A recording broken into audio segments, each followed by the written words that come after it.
balik, mimpi basah bagi laki-laki, dan haid bagi perempuan, dan yang ketiga sudah mencapai usia 15 tahun.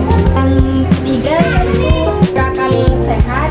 Jadi sholat itu tidak wajib bagi orang gila dan orang yang kehilangan akal. Yang keempat yaitu tamyiz. Jadi tamyiz itu usia yang sudah bisa membedakan mana yang baik dan mana yang buruk.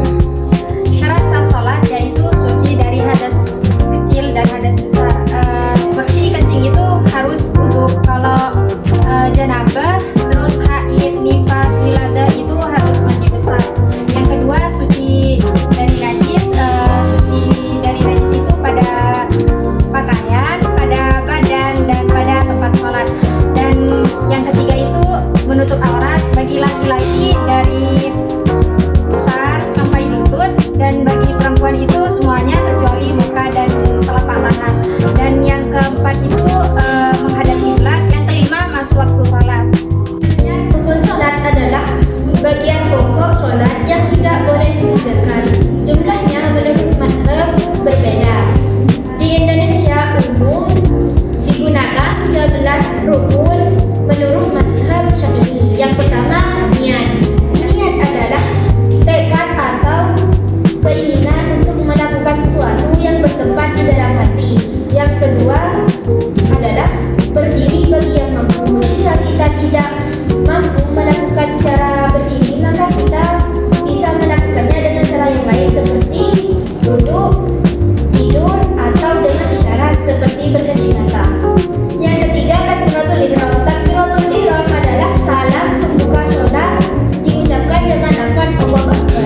Yang keempat, membaca Fatihah di setiap rakaat. Yang kelima, rukuk. Yang keenam, i'tidal. I'tidal adalah bangun dari rukuk. Yang ketujuh, sujud 2 kali.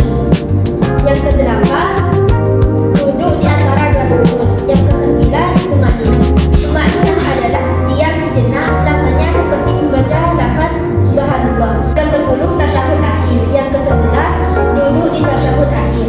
Yang ke-12, membaca sholawat kepada Nabi di tasyahud akhir. Yang ke-13, salam. Yang ke-14, Kesalahan yang tidak membatalkan pada sholat tapi mengurangi kesempurnaan pada sholat. Yang pertama, bergerak berlebihan.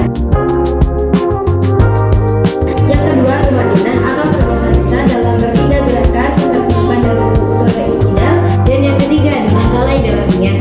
Dan yang keempat adalah tidak meluruskan shaf atau tidak mengisi shaf yang kosong. Dan yang terakhir, tidak menjaga sunnah-sunnah sholat seperti doa iftitah. Kesalahan yang membatalkan sholat. Yang pertama, tidak suci dari hadas dan najis, seperti wudhunya itu tidak sah dan pakaian waktu sholat itu terkena najis. Dan yang kedua, tidak menghadap kiblat tanpa udzur, seperti kalian itu mengetahui di mana arah kiblat yang benar, akan tetapi kalian lebih memilih untuk menghadap selain kiblat. Dan ketiga, meninggalkan rukun, seperti kalian tidak membaca surah Al-Fatihah dan tidak ruku dan sujud dengan benar, dan tidak tumaninah. Keempat, berbicara secara sengaja selain bacaan sholat, seperti halnya kalian dalam keadaan sholat dan kalian itu berbicara sama teman di sebelah kalian. Yang kelima, makan atau minum.